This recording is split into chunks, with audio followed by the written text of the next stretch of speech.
if we get more women on the other side of the table, on the investor side, then we're more likely to see more capital that's targeting women, because just like men attract men, women attract women. We developed the concept probably 3 years ago where we raised a fund to invest in companies where there's at least one female founder or co-founder, which is what we call our gender lens. I started the first women's angel investor group called WAIN, Women's Angel Investor Network, or WAIN, back in 2014.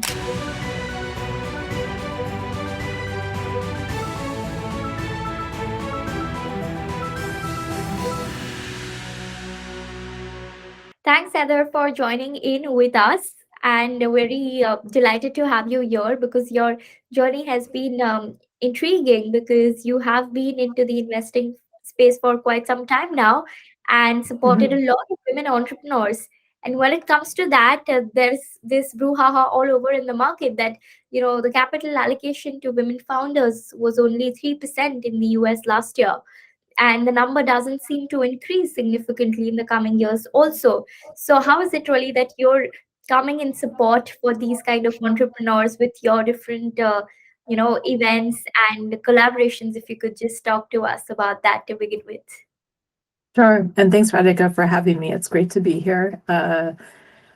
So our fund, Mindshift Capital, was developed on the basis that there is underinvestment in women-led companies.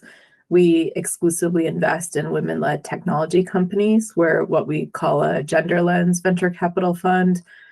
We developed the concept probably 3 years ago where we raised a fund to invest in companies where there's at least one female founder or co-founder, which is what we call our gender lens. And to date, we've actually backed 21 female founders with this fund. Our fund is a micro VC. So we invest in what we call the rise of the Zillennial. So Gen Z, millennial, new generation that's with different consumer values, that's disrupting traditional business models. And because of that, we focus on kind of 4 primary sectors: food tech, fintech, ed tech, health and wellness tech. Understood. How many women led applications you receive every year, and has that been increased over the years after you started the fund? I mean, I'd say we probably screen about 1,000 companies per year. Of course, that's companies that we're looking at generally, but our pipeline is really robust. I think the other challenge we have is there's just not enough capital to invest in these companies, so they come to us from all over. Our fund geographic mandate, we started out of Dubai, and because of that, we're quite global, I would say. Half of our companies now, of the 15 that we've invested in, half are US based, the other half are in 4 countries: UAE, Jordan, Turkey, and Singapore. We have a company. Again, our networks are really MENA and US because our partners are distributed between those 2 locations. And because myself as the founding GP, I'm from the US, but I've lived in Dubai now for about 14 years. So I've got a really strong network. I started the first women's angel investor group called WAIN, Women's Angel Investor Network, or WAIN, back in 2014. We did our first investment. So I've been investing now in venture for about a decade and have invested in, well over 100 early stage technology companies through these different funds that I've been part of, but also just directly. And I would say primarily based in MENA, US, and Europe. Understood. I just had a very preliminary question here. You said that you have been from the US, but you have focused your investments majorly in the MENA region. Is there a reason why you were so bullish in this region and continue to be so? Yeah, I mean, I think it's a really good question because people are always surprised when we say that we're investing there, because I would say it's not it's not a large global market like India, for example. I think that there are a lot more female founders in the region than in other areas, even if you look at it on a percentage basis compared to more developed markets like US and Europe. And there are lots of reasons to explain that, but I would say probably about half the companies in the region are women-led. So if you look at some of the angel groups like Dubai Angel Investors, which I'm part of and was one of the founding members and on the board and on the IC, about a third of their companies are women-led. So I think, just generally there are more women graduates in computer science and some of the STEM cell areas or STEM educational areas. And I also think the labor force is not as flexible as, starting your own business. So women tend to favor kind of the independence. That being said, I think it's still a struggle for women to grow beyond kind of the seed level.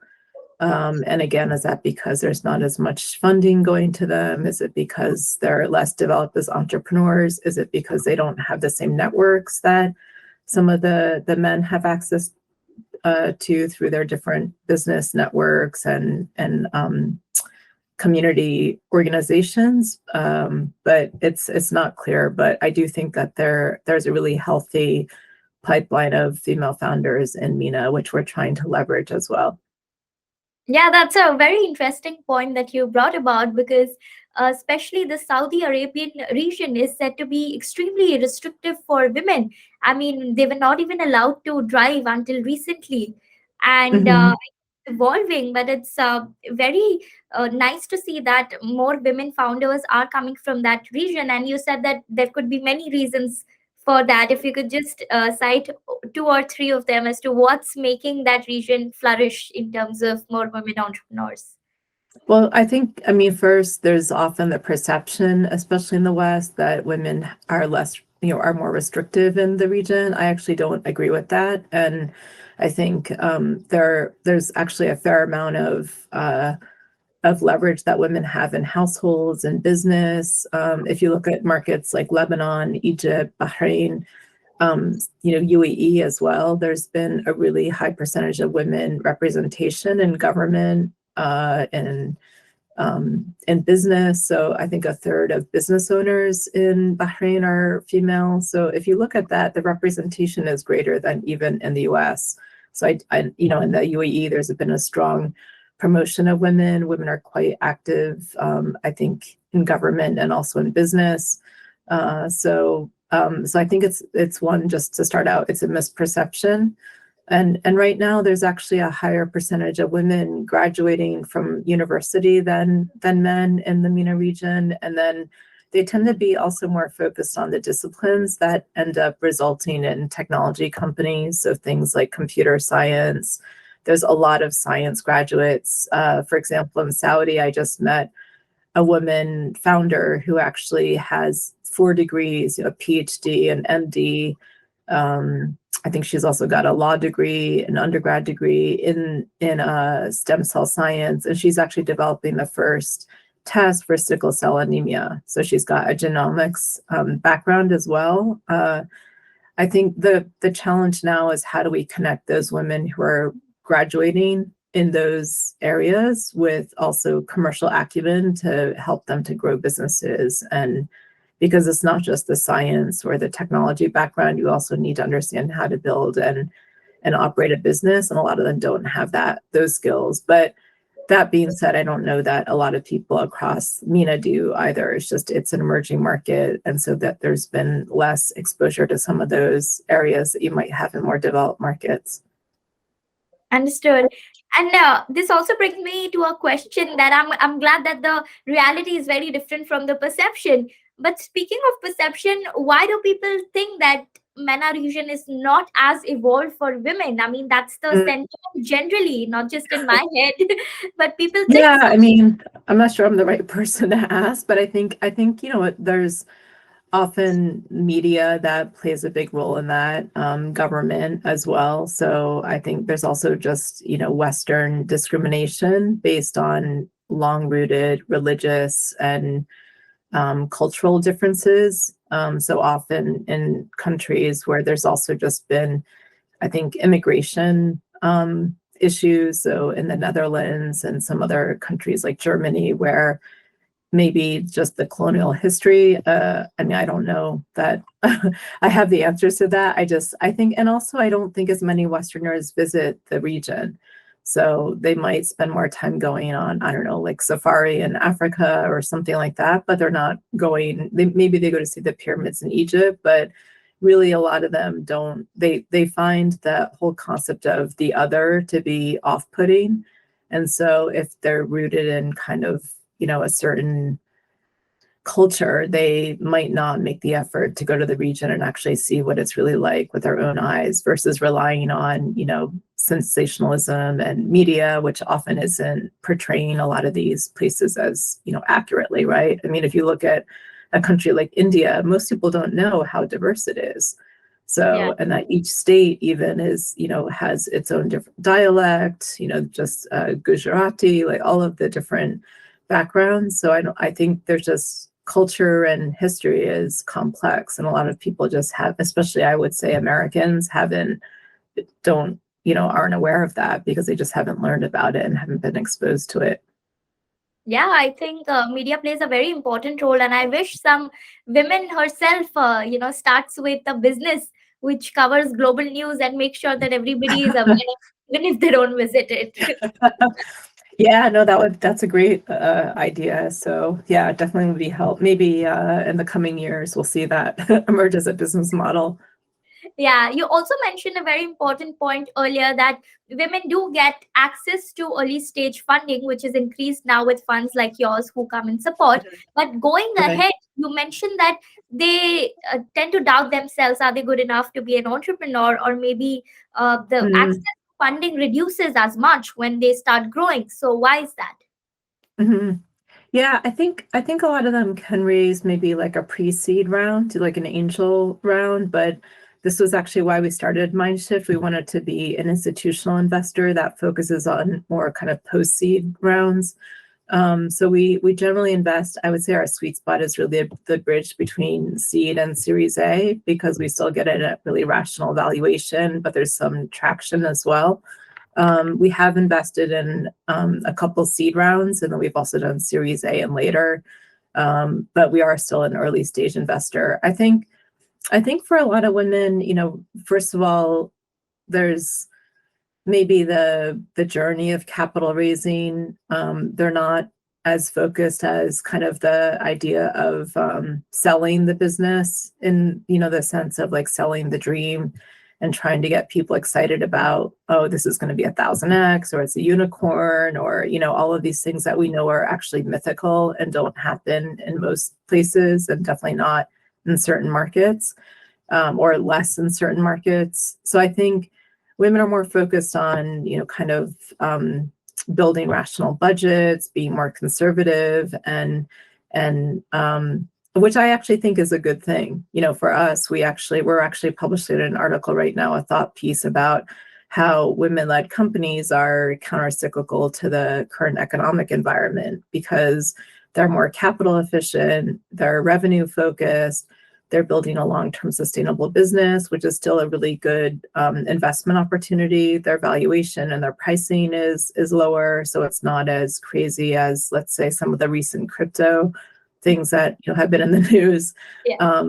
So I think if you're looking as an investor to make money, we look for a 10x, and that's really what we think that we can get. I mean, right now our fund is outperforming, so.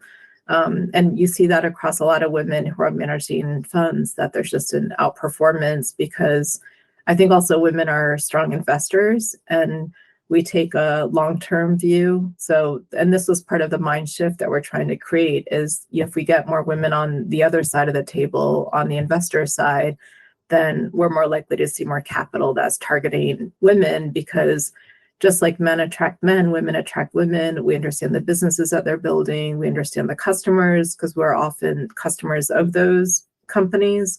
And I think, you'll just start to see more of a shift that's natural and not maybe rooted in things like quotas and some of the other maybe more regimented ways that some countries are going. So yeah, I think but it will take a while. And this isn't something that I think we can expect to see overnight. I think it's something that's going to take years. And just my question and my main thought now as we're looking at raising our second fund is, how do we scale this? How do we get capital to these founders faster than we have been? And how do we do it in a more efficient basis? Because raising these small funds is it's a slog. And I see women going through that in India. I just was with the founder of She Capital in Dubai, and then also I2I Ventures in Pakistan, another fund out of Mexico, and Arapta. So all of them, these are $10 million funds. They take a long time to raise. And how do we get to kind of the 100 million plus mark? And then because the opportunity is massive, we know that every market in the world, women are underrepresented in terms of venture investment. Even Sweden, only 1% of funding in Sweden goes to female founders. So again, how do we do this a lot faster than we've been doing it? Because it's taking too long. Yeah, but I think with your fund, you're literally shifting the perceptions in the minds of people by outperformance. But tell me one thing, that you said that some women founders can't move beyond seed. So how is it that you as a fund are helping those kind of women? Because you've said that your fund has outperformed. So how did that happen? Well, we're helping those women by providing capital that intentionally targets them. So they know to come to us. They're not going to face the same biases that they might face going to other VCs where they don't have female partners. And the fact is, we're screening for them. We're looking for them on a very intentional basis. So I think that definitely creates a mind shift, because they know that we're intentionally looking for businesses like theirs. Once you get a VC in, that kind of, I would say, gives some credibility. Everything about us is the same as other VCs. It's just that, our funnel or our screen, where we screen for gender, that's the part that's different. Everything else that we do, our due diligence process, our investment committee process, our LPAC process, our investor reporting, fund admin, audits, regulation of our fund out of Cayman by the private funds law regime, team meetings, all of that is the same as the other VCs. The things that we look for, the best in class founders, the addressable market, the scalability, all of these things cross what we do. It's just that our funnel, when we start, it's more different at the top, because we don't look at teams that are all male. We only look at teams where there's one or more female founders or co-founders, which lets us, I think, in some ways focus more. And then, of course, our sectoral focus as well. I think those sectors, you see more female founders in those spaces. So now half of our portfolio is health and wellness tech. And part of that is that we did, our first closing in February 2020. So during COVID, there were a lot of these new models that emerged. And I think that the digital health space really took off. But we're also investing in fintech companies. And that's a space that we think is massive, because for so many years it's been underinvested. So there's a lot of innovation needed and demand for funding and opportunity to make money. Really the financial returns piece, it's we find these these golden nuggets, I guess, that others don't, because there are a lot of them. It's just they're not, we're deliberately looking for them. Yeah. I'm glad that you are doing all of this, but you also said that some women have to face biases when they go to other VC funds, which are specifically not so much women focused, So what are some of those kind of biases that a women entrepreneur, naturally goes through in any funding process? Well, I think one is, women are maybe limited by their networks. So again, this is all very generic. But I think anecdotally, we know that when women gather socially, they're less likely to talk about business and exchange business cards. They're more likely to talk about families and children and maybe their parents, or just more of these sort of social topics versus not. Again, Marcia actually always says we need our own golf course. So the men, I'm sure she talked about this. Her husband's an avid golfer. So she'll say, he gets on the golf course and immediately they're exchanging business cards. They're talking about deals. Is this person looking for a job? What are his needs? He's got a buddy. How can this other guy help him? So I think women, we tend to be less transactional in the way that we interact socially. We're more relationship based, and we don't like to ask for money or other things from our social networks. So then if you go outside of that, our business networks are maybe not as developed because we're not spending as much time developing them, right? We're often more likely the ones who are home with our kids, putting them to bed at night, spending time with families, running the household. So I think that's played a role over the years. And then there may be less women for women to network with. But yeah, I mean, there's been a lot of studies I'm sure you've come across where if a female founder goes to a VC fund where there's at least one partner who's female, she's 3 times as likely to get funded. So, so I think, again, it's whether it's unconscious bias, whether it's conscious bias. I mean, I think also the reality is just like we don't understand or aren't interested in some of the topics that men might be, they're not interested in and don't understand the things that don't apply to them directly. So, that there's the famous story of Clue led by Ida Tin, the founder, who is actually Danish, but started the company in Berlin. And she talks about, it started out as an ovulation app and tracking our period. So she went around trying to raise funding for it. The VCs didn't understand it because none of them needed to use it and weren't the target customer. Again, I think, in my opinion, a good investor tries to understand how big is the market, what's the opportunity. Wait a minute, 50% of the market in the world, 3.5 billion people can use this. Is this something I should invest in? Yes, but I don't think that that's how it works always. I think the investor has to get excited about something first, and then they start to kind of rationalize the investment, going through the diligence process where you're essentially screening for red flags. But once they saw all the traction that she was getting, and she was adding all of these customers, thousands and thousands organically without spending money on acquisition, that's when they got excited. And then she got Union Square Ventures to invest. She got Nokia Ventures. So I think there's that challenge, and just there's lots of stories like that where some of that's starting to change, and I think it's just harder to change those cultures from the outset, and it will take time to just look for new models of investment, which is part of what we're trying to create with Mindshift. Yeah.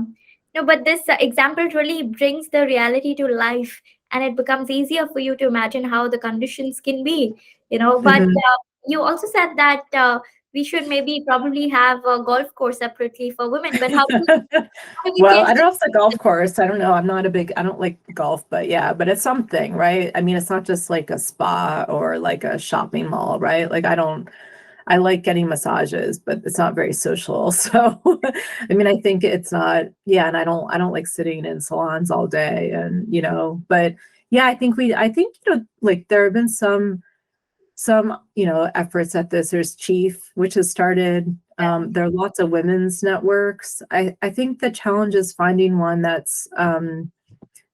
is maybe relevant to what we're trying to do. I mean, actually, I think even these women's angel investor groups, this is what I saw with Wayne, where the women told me, and these were all investors out of Dubai primarily. We had a couple, out of Abu Dhabi, but mainly Dubai women. It was 50 women.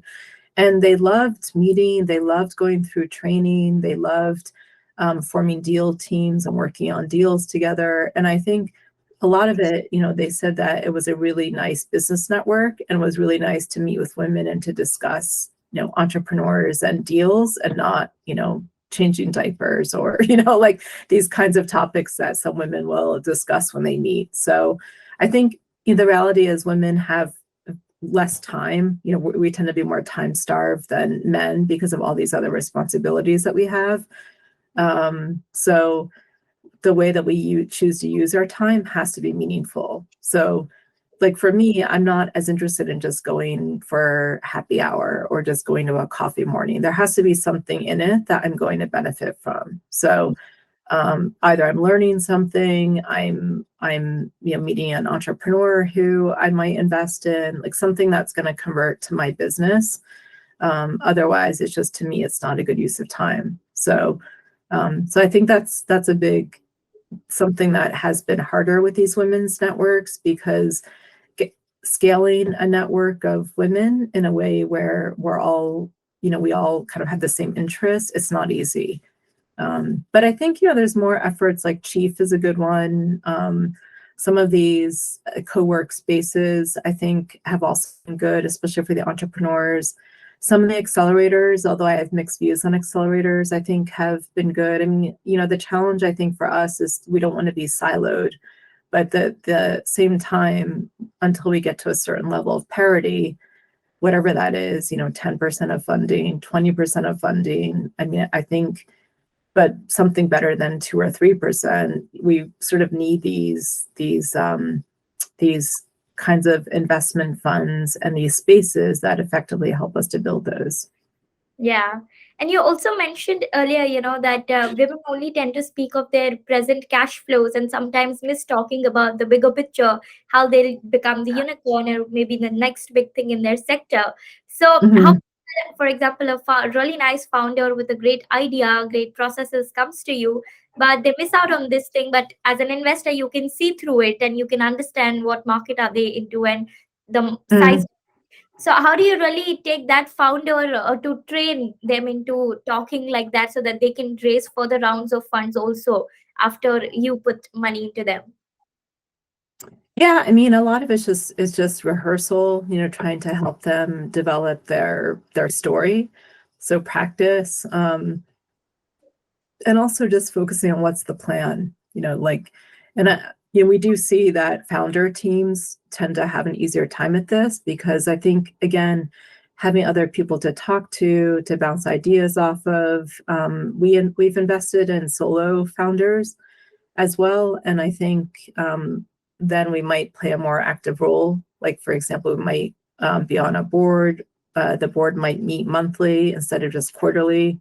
And so in that sense, we're trying to be more of a sounding board for the founder, and helping to kind of not act as co-founders, but really to play that role where there's somebody that they can talk to, they can trust, and just think through the strategy. So instead of just doing kind of the linear growth, how do they get more into the hockey stick growth, which probably, if we've invested, we think there's a hockey stick opportunity, because we are really looking for that growth. And that's really where I would say, if I had to nail it down, with the difference between like male founders versus female, I think a lot of women are building more lifestyle type businesses, and I would say like technology enabled businesses, whereas more often we would see male founders building more of like the venture type, fast growth, but also high risk businesses, and then maybe also some more deep tech, so not as much as the tech enabled marketplaces or platforms, but where technology might be a solution, but it's not necessarily a pure tech play, like with some of the other deep tech concepts that we see.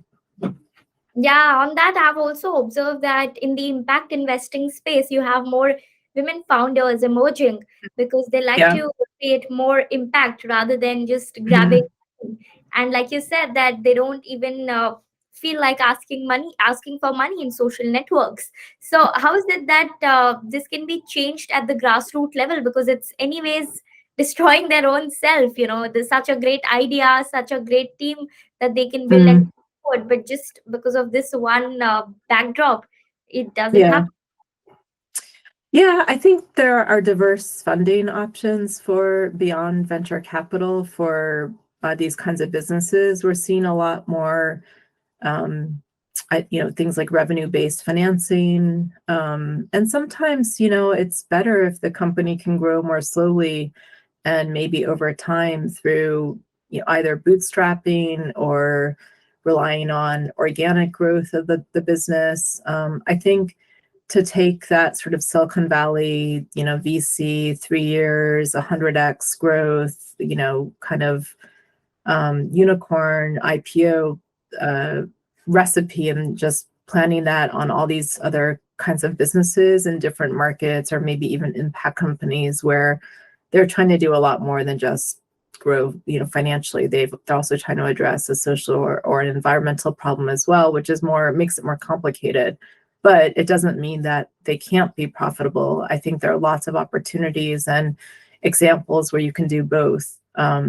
So yeah, but I think, sometimes just there's now venture debt, there's maybe more of like straight private equity financing, there's impact investment where I would say it's more patient capital. So looking for kind of like 12-year investment timelines instead of like 3 to 5. I mean, the challenge with the venture capital model is that as a GPLP structure, which is what we have as Mindshift, which is a very vanilla, kind of type of funding structure in VC. Basically, you've got the 10-year fund, and then you can extend it usually up to 2 years. But if you've got 10 years, you've got to invest and get out of the company, exit the company within that time period. So that creates lots of stress, I think, but also lots of challenges, because some companies, especially, for us when we're investing early, this might be a much longer term investment for a company like an impact business where, it might take longer because there's more complexity in what they're doing, and maybe getting things like the product market fit, it's more nuanced, it takes longer. So looking for more patient capital sources, I think for those kinds of ventures makes a lot of sense. And there's also things like there's venture philanthropy now. There's so many different, I think, innovative funding models available that weren't available 5-10 years ago, that I think there would be opportunity to find those funding sources. I don't think VC is for everyone. And actually, there are a lot of companies that I think, some of the founders don't understand what it means when they're taking in third-party funding, and that it's not just free money, that there are certain things that they're giving up by bringing strangers into their business. So I think, founders really should be careful about who they're bringing in as investors, because I've seen a lot of companies either just not benefit as much, or even it can be destructive as well if they bring in investors thinking that they're getting this free capital source when, they've got their own agenda as well. And they've got their own investors. We've got our own limited partners who are investing in our funds. So we have, like our reporting guidelines that we have to follow. So we're often pressuring our portfolio companies to get their reports to us so that we can then get our report to our investors. So we've got fiduciary responsibility as well. So it's just, I think sometimes the founders don't understand all of that and just what it means when they bring in funding like ours. Yeah, that's true. But you also are into microfinancing, and you launched, in fact, the first social business setup in the Arab region. So how did that come about? Yeah, that was really like just pure luck, and like I think just really I don't know, it was amazing, because so I'd been working on Wall Street, and then knew that I wanted to do something that was more socially oriented. I would say I'm very socially progressive, but maybe more fiscally conservative. I have an MBA, but I definitely like to do things that matter and that are more purpose driven than just making money for rich people. So yeah, and so because I'd lived in Egypt, I studied there. My best friend growing up in New Jersey was Syrian Lebanese. I had a strong affinity for the region, the culture, the people. And just there was this role that emerged with Grameen Foundation, which was started by Professor Mohammed Yunus, the founder of Grameen Bank in Bangladesh. And it's based in the US, but meant to kind of, help to expand the Grameen model globally. So they were looking for a program officer for the MENA region. I applied, 3 different friends from 3 different parts of my life, sent me this advertisement thinking it was perfect for me, because I also don't like I guess for me, it's not really a fit to be at a nonprofit or somewhere where it's just kind of like handouts. I like the idea of microfinance, where we had done the business case study and, at Cornell University, where I did my MBA, about Grameen Bank and the idea of like just getting the money back and giving it as a loan, and, kind of this idea of building a business and micro entrepreneurs. So yeah, I got the job with Grameen Foundation, and the next thing I know, I was flying to Egypt to to meet the family who from Saudi Arabia, the Abdul Latif Jameel Group, who was funding this new expansion of Grameen into the MENA region. Mhm. And yeah, and they just said, because they were from a business background, they said, we want to do something that's sustainable. And I said, well, why don't we start a business? Why don't we start a social business? This is like back in 2005. So, now almost like 20 years ago, I think. So, and they said, yeah, that sounds great. What is it? How does it work? And so then I moved to Lebanon. We put together a joint venture, which I knew from some of my work in project finance, between Abdul Latif Jameel Group and then Grameen Foundation. I structured it. This is 2007. It took, a couple years to get everything. It was very complicated with an American nonprofit, working with the Saudi family-owned business. Lots of questions from the lawyers, and lots of things. And then, of course, we also in 2006 had this war with Israel and Lebanon. So that's actually how I ended up in Dubai in 2007, was because we had to move the business because it was no longer stable to keep it in Beirut. And just basically then I was appointed as the founding CEO of the company. So once we had structured it, gotten everyone to approve it, and put together the whole partnership, or this company, which we embedded within the articles of the company, that the dividend, any profit that was earned would be distributed back to the business and not to the shareholders.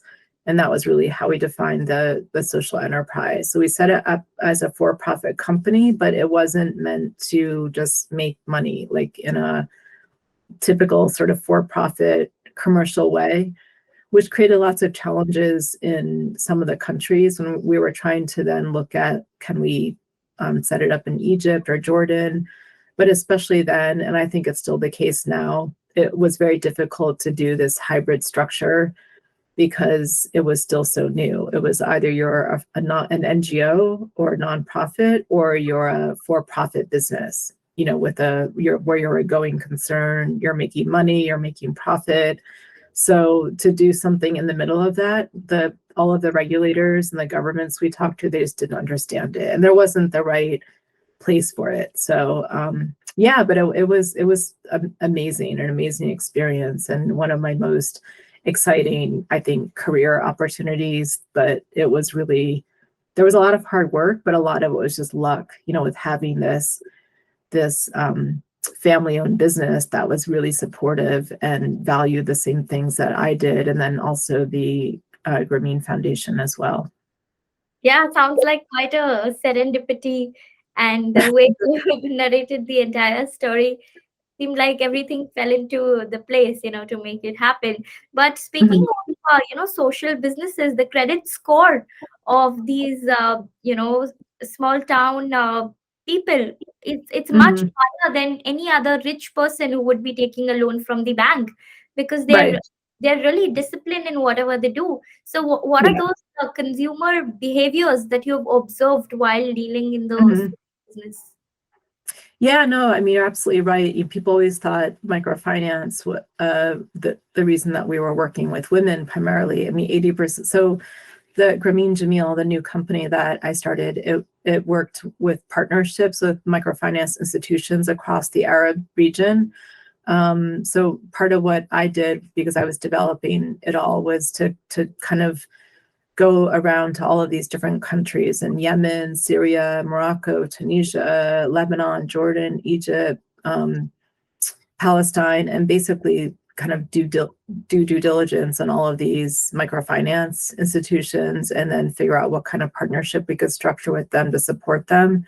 So sometimes we provided a loan guarantee where we could leverage local currency financing for them, or sometimes we gave a direct loan to the actual, to the institution, not to the people, but they would then use that capital to then on lend us. Sometimes we did different capacity building as well, where we would helped to put in a new open source system for all of the back end that they had to use.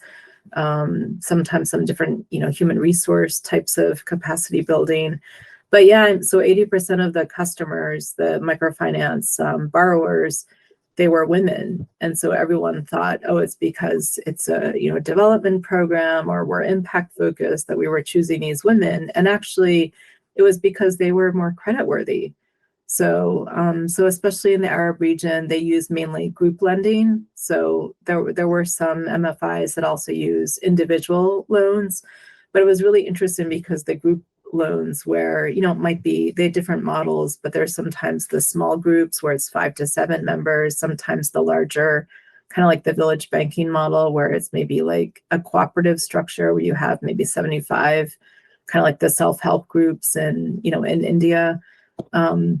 But what was interesting is they really use the character references and the reputation socially to pick the best bet in terms of like the women who are most likely to pay back the loan. Because if somebody in the group can't pay, they have to pay. So they know that there's really like a negative consequence for them. And because of that, their repayment rates were like 99% plus.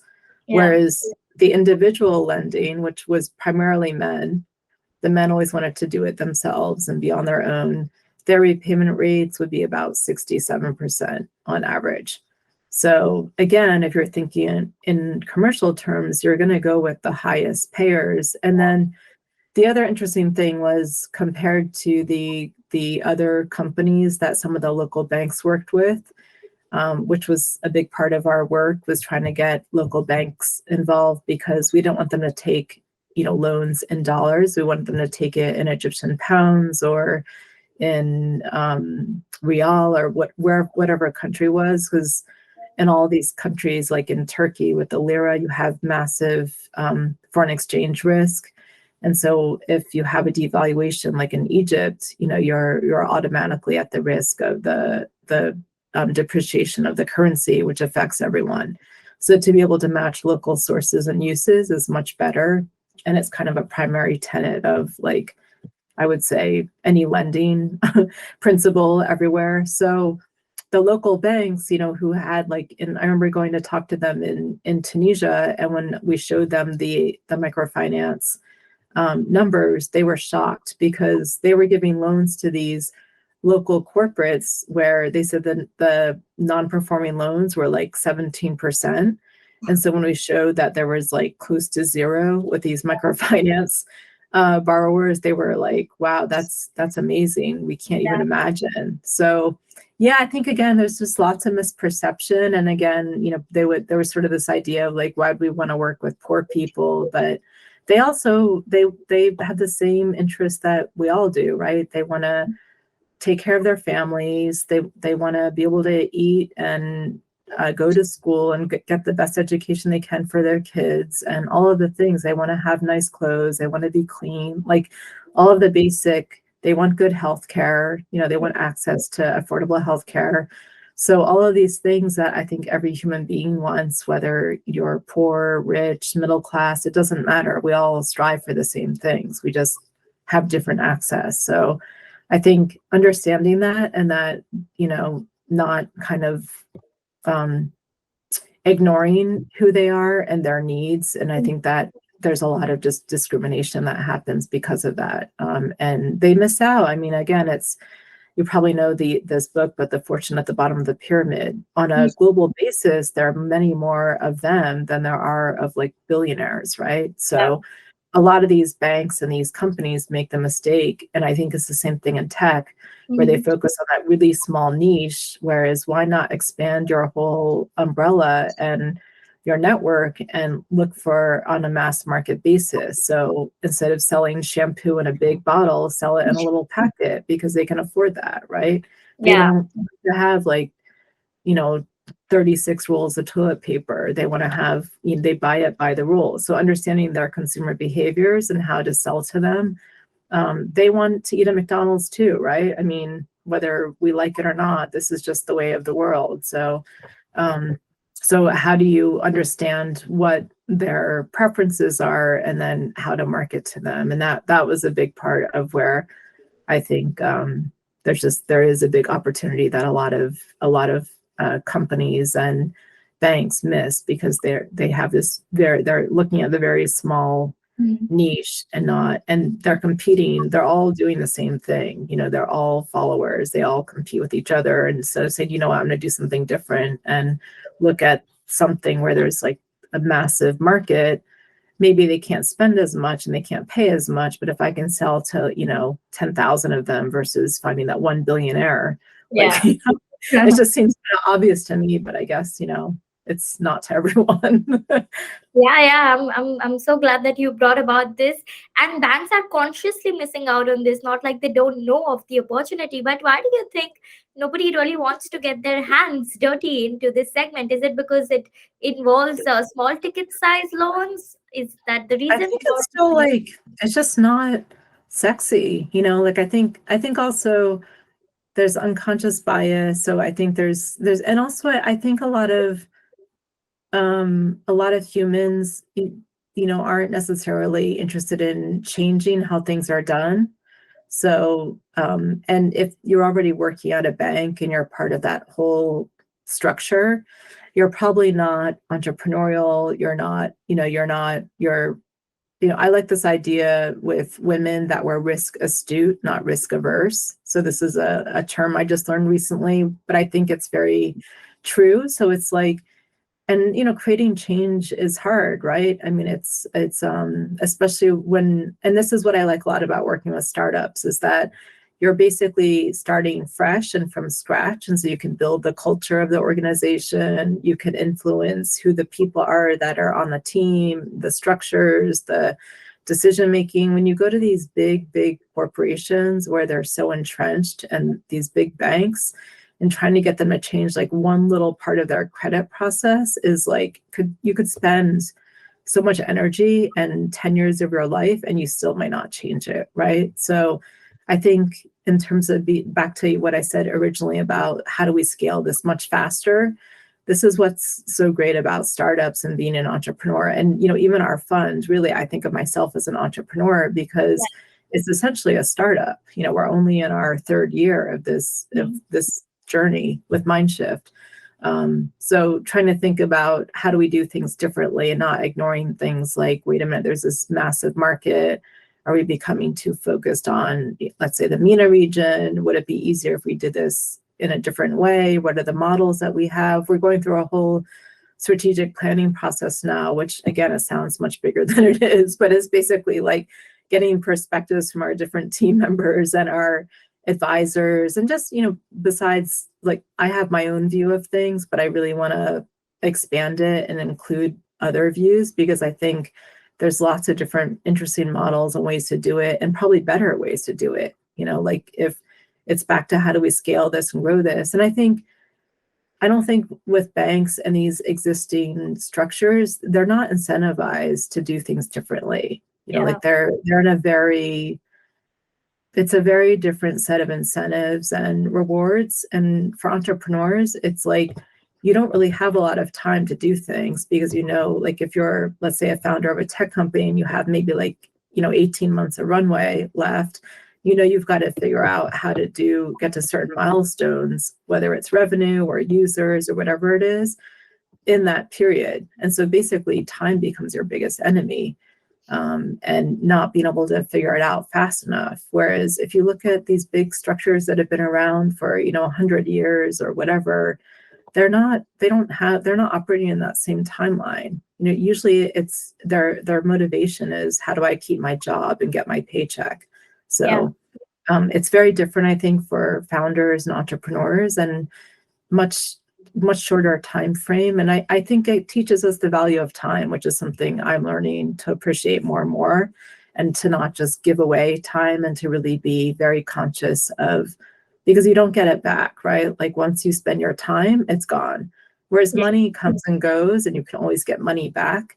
But your time, we have kind of finite time that we're on this earth, and I have finite time with Mindshift, so I want to be able to optimize and do as much as I can with what I have. So Yeah, I know that was a little bit of a divergent answer, but No, I was anyway. just going to ask you only that how did you fundraise for your own fund, convincing Mhm. LPs also that I'll only invest in women entrepreneurs and I'll find good businesses is also a tough task. So how did Yeah. that go for you? What was the timeline after which got your first LP investor in the Mhm. fund? Yeah, I mean, so we started with individuals. So our first closing when we did it, our initial ticket size, which was 50K. And then we did a second closing where we increased it to 100K, and then we did final closing. And what's interesting about the fund is we've got 34 LPs, so it is quite, a big number, but Yeah. not so crazy.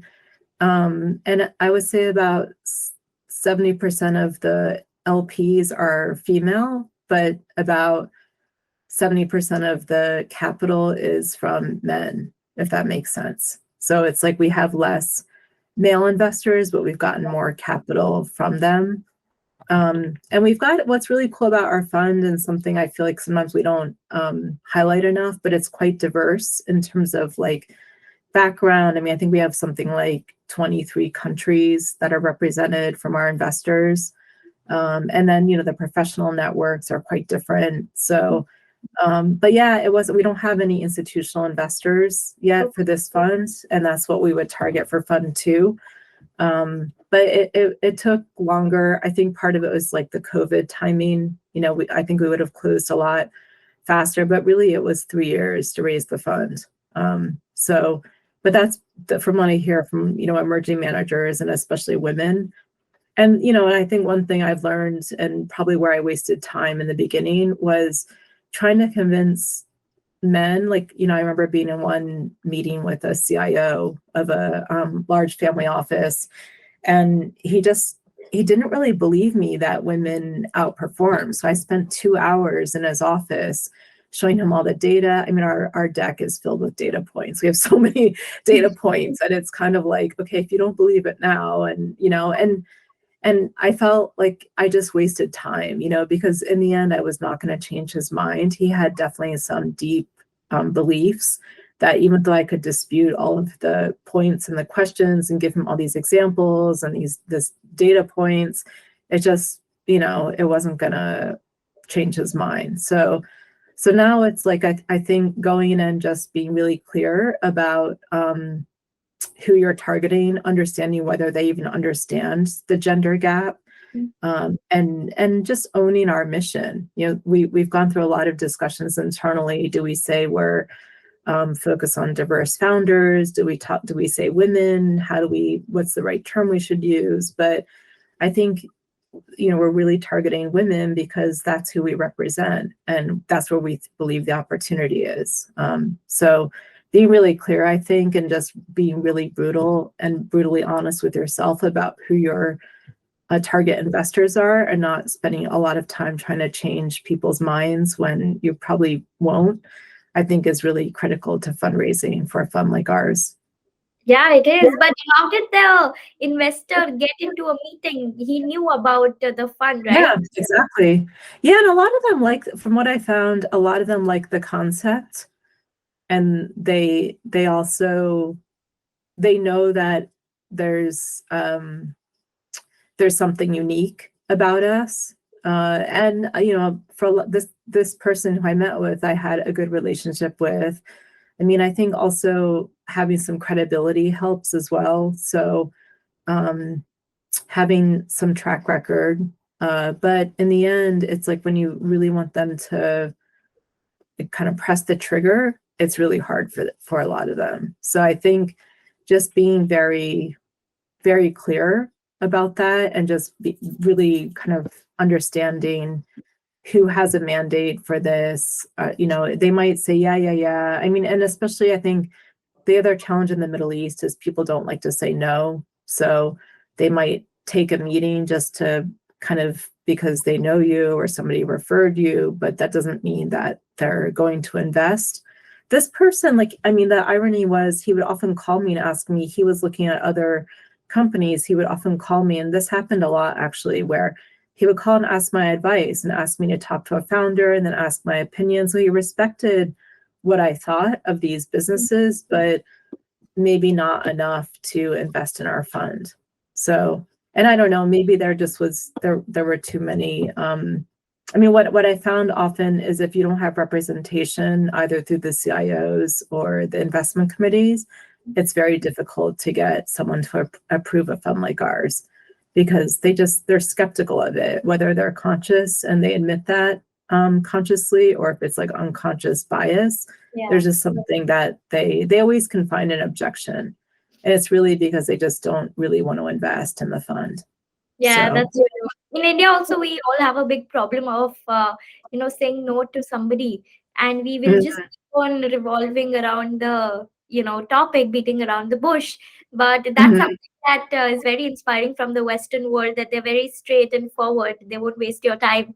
They will say Right. if it Yeah. doesn't interest you. Yeah. No, I appreciate it a lot. Like, especially the Dutch, they just tell you, sorry, we're not interested in, you don't even waste time with the phone call, So, or they just say it doesn't meet our mandate. So, which I appreciate, because then you just move on and you don't waste time. So, because, back to that time discussion, it's really, I think, respectful to not do it. Yeah, that's right. But now that you have reached a position of stature and you are senior into the world of investing, people might not directly ask you if you're capable to do so. But while you Mhm. were growing up in the world of finance and investing, you said you would work on the Wall Street. Did you face any unconscious or conscious gender bias that came your way? Yeah, definitely. There were lots of sexual harassment suits that were happening. I mean, the entire management team. I was at Standard and Poor's, where I was an analyst, was male, and there were very few women in our just women analysts. And even in doing my MBA, I focused on finance and entrepreneurship, and only 27% of the MBA class at Cornell was female. And I would say most of them were more focused on kind of like marketing and operations, and very few women in finance. So yeah, lots of stories. I mean, one class, even my entrepreneurship class, I was the only woman in the class. So I think things are changing a bit, but I think it's still very slow. And actually, we have interns who work with us, and we've had a few from Cornell, actually from the same MBA program where I went, and they were telling me the same stories. And even actually, I went to Oberlin College for undergrad, and we had an intern from there, and she also was an economics major like I was, and same stories of just very few numbers of women in these areas. So I don't know, people say to be hopeful, the younger generations are changing. I don't see it happening dramatically enough. And I think sometimes you don't realize these kinds of biases until you get to more senior roles, or you're on boards and you realize, wait a minute, why is that person not listening to me? I have the same credibility, if not more, or the same experience. And then you realize, oh, it's just unconscious bias. Yeah. So, and you don't see enough women in these areas. And that was kind of what I began to realize was, doing the same thing over and over again is just the definition of insanity, which is why we needed new models like Mindshift, where, I can go and try to be on these boards and get my seat at the table and all of these things. But in the end, if it's just giving me stomach pains and ulcer, and I'm giving up time with my family, to do something that may or may not result in change, why would I do that?